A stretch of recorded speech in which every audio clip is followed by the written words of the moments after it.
Welcome to the One Question Leadership Podcast. I'm Greg Burke, and now in my 24th year as Director of Athletics at Northwestern State University. Creating an environment in which student athletes and young professionals can develop skill sets to make them successful in any walk of life is invaluable. Mentors can provide an extra measure of confidence by helping them grow, by seeking their input, and by listening to their ideas. This and much more can be found in Will Baggett and Ty Brown's book, The Blueprint for a Successful Career, a foundation for developing young professionals. Find it on Amazon. Greetings, this is Ty Brown and welcome to the One Question Leadership Podcast, where we highlight executive and organizational leadership.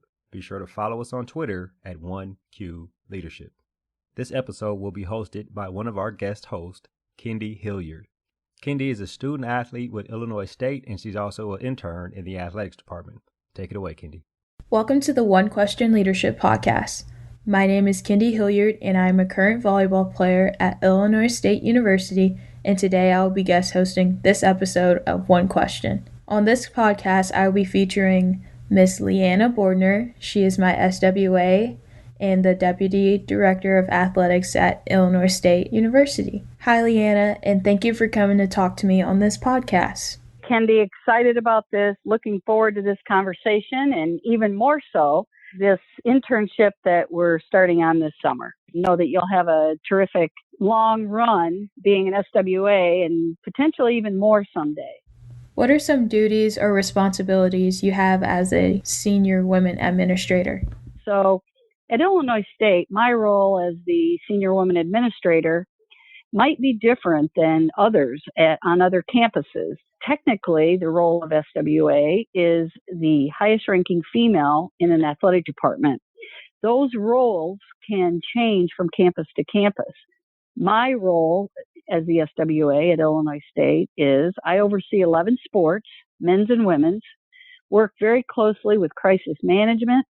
I'm very, very involved on what we call the other side of campus, the academic side, being involved with campus committees in all different facets of the university, as well as being very involved in the community. I started my administrative career at Illinois State on the marketing side, so developed many, many relationships on the external side and continue to cultivate those relationships, those businesses, and connect the businesses back to our athletic department, specifically with our student athletes. You mentioned a little bit about how your role as an SWA is different from other SWAs. Can you provide a little bit more detail about that for me? I always like to say as well that I do whatever needs to be done within the athletic department. Your job description, regardless of what you do, always says other duties as assigned. So I've been involved with our NCAA certification. I work as the liaison with our athletics council, which is a subgroup of our academic senate. And I could go on and on, but the thing I enjoy most is my sports supervision. And it allows me the opportunity to stay connected to student athletes and continue to foster success in our student athlete ranks. You mentioned our strong history, and certainly we have a strong athletic history overall, but our history of women's sports is very, very well chronicled. The very first women's basketball national championship was held in Horton Fieldhouse in 1972, same year that Title IX was passed. And so I'm excited every year to talk to our student athletes about our history of our women's sports and do anything I can to educate our student athletes so that they know about the people that paved the way for them and provided them the opportunities that they have today. So a question I have about that is, what are some of your current challenges that you have in the current college athletics industry as a former coach and an administrator? Well, Kendee, are you talking about on a day-to-day basis or as we are all in this COVID space right now? Right. Let's start with current day-to-day, and then we can feed into the COVID. sounds good. So I feel like in our world of intercollegiate athletics today, it's very, very different than it was back when I started my administrative career 27 years ago. It's different than it was 10 years ago. And it's not just different for student athletes, but it's different for students as students, coming to college, going to universities, whatever it might be, higher education. They're coming to us a little differently than they may have many, many years ago. And so that has really made it very important for everyone involved in intercollegiate athletics to be agile and flexible and work to be as transparent with student athletes as you can. We need to listen. We need to make sure we know what is going on in our student athletes' lives. And certainly with social media, with texting and that type of thing, communication is very, very, very important. I think that leaders today that communicate frequently, thoughtfully, honestly, it really helps. I think anytime there's a lack of communication, it can lead to negativity or mistrust. And I think that is something that is just really, really important today.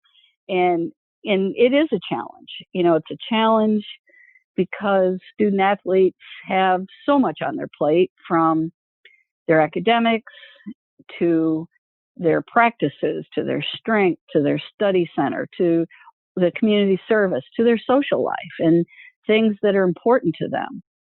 So I think, I don't think the challenges are much different from a coach to administrator. I think, as I look at my role now as an administrator, I'm coaching coaches. I used to coach kids. I used to coach student athletes. Now I coach coaches. But those things I mentioned, I think are very, very important to be able to lead today, to be able to influence, and really work at making the student athlete experience the championship experience. And championship experiences mean a lot of different things. As I recruit kids, I speak to prospects on unofficial and official visits, as I did with Kendee. Here at Illinois State, you're expected to win 3 championships. Number 1, in the classroom. Number 2, on the court, the pool, the track, wherever you compete. And number 3, in the community.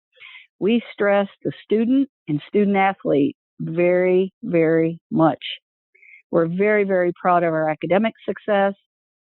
That sells very well on campus and off campus. And we are very, very proud of that. And we will continue to lead our student athletes along that path. Why do you, as a former student athlete and coach, think it is important to have SWAs at universities and colleges?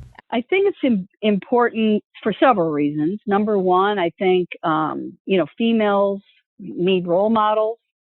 Females that want to go into coaching or administration. I think that's very important. Now, as I mentioned, I do oversee men's sports. And I think it's important for them to see a female leading their programs and being involved in their programs. So I think it's also important for student athletes to see an administrator, what I'm going to say, in the weeds, with them at SAC meetings, SAC events, community service. Any chance that they get to see that you care, you're committed, they want to be communicated to, they want their opinions to matter. And all those kinds of things are things that I do as an administrator, as a senior woman administrator. I think it also helps in the leadership ranks when you have younger athletic administrators that can rely on your counsel, as they are also serving an athletic director, and it helps them grow, I help them grow. Hopefully I can provide opportunities for them to bounce ideas off me and and help them make sure that what they're doing in their next steps, maybe with a presentation or an idea or something they want to see come to life, as they continue to move it up the pole. So I think it's very, very important. I think, again, SWAs fill different roles on different campuses, and it doesn't really matter what the role is on a campus, what your duties or responsibilities are on a piece of paper.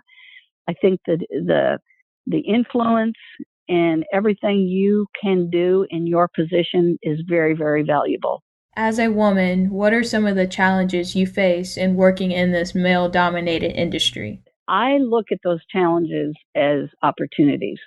And many years ago, when I was attending a seminar, I heard something that has always stuck with me. And one of the questions they ask us all, look in the mirror and ask, do you have a seat at the table or are you on the menu?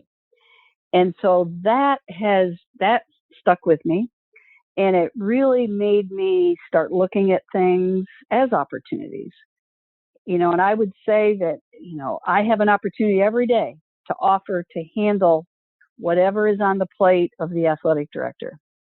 I have an opportunity every day to serve our student athletes and coaches. But make sure you know your why and know why you got there to serve.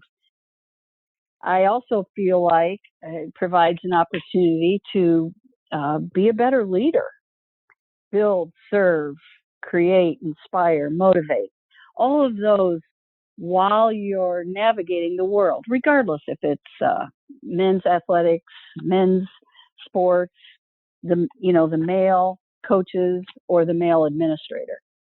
And certainly, I think it's an opportunity for all of us to, especially in the time we're in right now, to lead with faith and not fear. And we all have to find a way to move forward. We need to, as part of a team, embrace a plan, work towards the plan.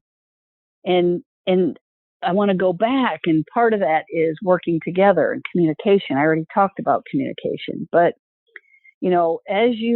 as you move along this path of a senior women administrator in a male-dominated world, there's no doubt,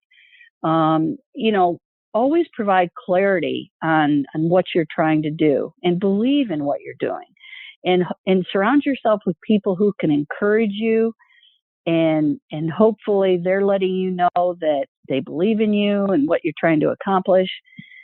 And just like a head coach with assistant coaches, trust. There has to be trust. There has to be trust. The assistant coaches have to trust the head coach. The assistant athletic directors have to trust the athletic director. And that works the other way as well, top down. So while certainly as a female in a male populated profession, there are challenges, but I try every day to look at those as terrific opportunities. I'm very positive that you do. Just from working underneath you at SAC and just traveling trips with you to MVC tournaments through volleyball, what do you say to someone who's like me trying to get into the sports industry? Like, where should we start? Like, are we doing the right things of joining SAC as an undergrad, and just where should we start? Yes, Kendee. And, the sooner you start, which that's one thing I really, really respect about you is, you're balancing the academics, the student athlete, and trying to get as much experience as you can. And in our world today of intercollegiate athletics, things have changed a lot from 25 years ago. 25 years ago, when we would hire our grad assistants, we would get candidates who had no undergrad experience. So you'd have them for 2 years, you'd train them year 1, year 2, they could contribute in a good way, and then they were gone. And now, and it doesn't matter what area you look at, students coming to our program and programs across the country have years, some 4, 3, 2, 1, of an undergrad experience, whether it be in a ticket office or in marketing or development. And those are the people that you are going to compete against when you're starting to look for jobs or look for grad assistantships. And so you have to build your resume as much as you can. And today, we're all looking for the grinder. We're all looking for the student or student athlete, the candidates who want to do more. Don't do less, want to do more. I finished my job. What else can I do now? And be a sponge. I think that's one thing that we need more and more of that from young people. You certainly have done a great job of that. And I know you're going to continue along that path. But the other thing that I think is really important, and I really believe this with student athletes and people, is the difference between good and great is what you're willing to do when nobody's watching. It's real easy to over deliver, outwork somebody when, the coach or the boss is working. But what are you really willing to do when nobody's watching you? And I think that's what separates people today. That's what separates student athletes, potential GAs, people looking for full-time jobs. And as we continue along this path in intercollegiate athletics, it's going to, determine your path moving from one position to the next, so that you can take my job someday. Yes, ma'am. That's the plan. It's a good plan, Kendee. Well, Leanna, thank you for coming on the podcast today, and I look forward to continuing our internship this summer.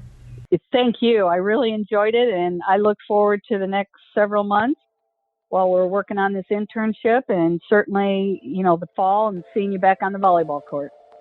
Thank you for tuning in, and as always, I'm Kendee Hilliard, and go you Redbirds.